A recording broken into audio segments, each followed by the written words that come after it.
ઇન્ડિયાની અંદર જે સેકન્ડ હાઈએસ્ટ પોઝિશન છે એ વાઇસ પ્રેસિડેન્ટની છે, અને વાઇસ પ્રેસિડેન્ટની ઇલેક્શન જે સામાન્ય જે જનરલ ઇલેક્શન થાય છે એના કરતાં ઘણી અલગ હોય છે. તો કેવી રીતે? તો એની અંદર જ્યારે કોઈ પ્રતિનિધિ એટલે કે આપણા જે પબ્લિક એની અંદર વોટ આપી શકતી નથી, પણ જે રાજ્યસભા અને લોકસભાના મેમ્બર છે એ જ વોટ આપે છે.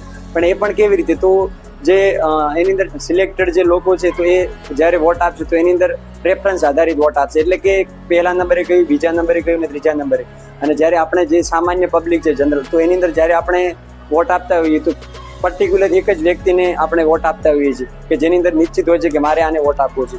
તો એની અંદર એ ડિફરન્સ હોય છે. બીજું કે આ જે સેકન્ડ પોઝિશન છે એ અત્યારે સૌથી વધારે કોન્ટ્રોવર્સીમાં ચાલી રહી છે, કારણ કે એને રિઝાઇનને લગતા જે ન્યૂઝ આવી રહ્યા છે કે ઉપરાષ્ટ્રપતિ છે એમણે શું કામ રિઝાઇન આપ્યું, તો એના પછીના જે રીઝનો સામે આવ્યા તો એની અંદર સૌથી મહત્વનું અને સૌથી વધારે ચર્ચામાં રહેલું રીઝન એ હતું કે જે યશવંત શર્મા કરીને જે જસ્ટિસ હતા તો એમની પાસેથી જે બ્લેક મની મળી, અને એના પછી જ્યારે એમના પર જે કેસ ચાલવામાં આવ્યો તો કેસની અંદર એવું નિર્ણય મળ્યો લાસ્ટમાં કે જો લોકસભા અને રાજ્યસભા છે એની અંદરથી મેમ્બર દ્વારા જો બહુમતી દ્વારા એમને હટાવી દેવાનો જો નિર્ણય કરવામાં આવે તો એ હટાઈ જશે.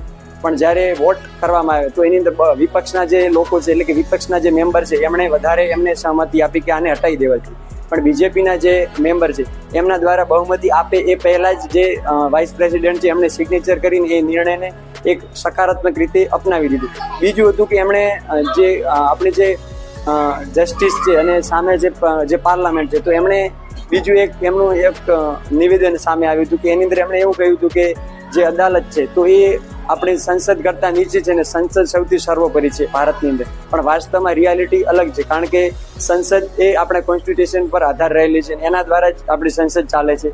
તો એના પણ દ્વારા પણ એ વધારે ચર્ચામાં રહ્યા હતા, અને ક્યાંક ને ક્યાંક એ પણ રીઝન આપણને લાગી રહ્યું છે કે એમનું જે રિઝાઇન આપવાનું રીઝન છે.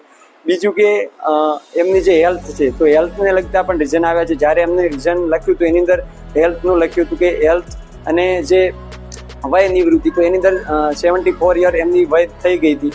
એના પછી જો કે વાસ્તવમાં જે વાઇસ પ્રેસિડેન્ટ છે, પ્રેસિડેન્ટ છે, જે પ્રાઇમ મિનિસ્ટર છે, આની જે પ્રતિનિધિ હોય છે એ ક્યાંક ને ક્યાંક વધારે ઉંમરના હોય છે, પણ એ પણ આપણે રીઝન એને વધારે પડતું મહત્વ ના આપી શકીએ, કારણ કે બીજા પણ ક્યાંક ને ક્યાંક અલગ અલગ રીઝન હોઈ શકે.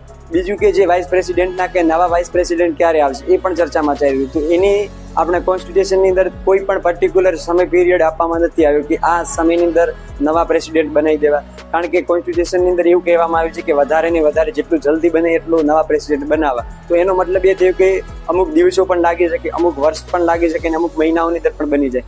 એટલે એનો પર્ટિક્યુલર કોઈ ટાઈમ નથી, અને ત્યાં સુધી અત્યારની આપણા વાઇસ પ્રેસિડેન્ટ કોઈ નથી એવું આપણે કહી શકીએ.